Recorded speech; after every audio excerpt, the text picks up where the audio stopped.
জামায়াত প্রতিহিংসার রাজনীতি করে না, করলে ৫ আগস্ট দেশ বধ্যভূমিতে পরিণত হতো বলে মন্তব্য করেছেন জামায়াত ইসলামীর আমির ডক্টর শফিকুর রহমান।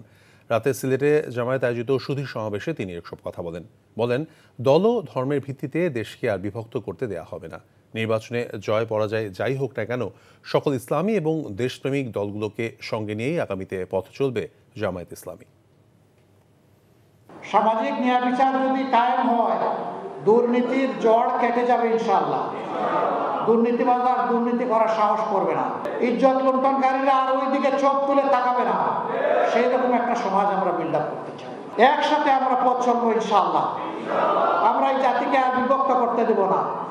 দল ধর্মের ভিত্তিতে টুকরা টুকরা হবে না এই জাতি। আর সবাই মিলে বাংলাদেশ এবং আমাদের স্বার্থের ব্যাপারে সবার আগে বাংলাদেশ ইনশাআল্লাহ।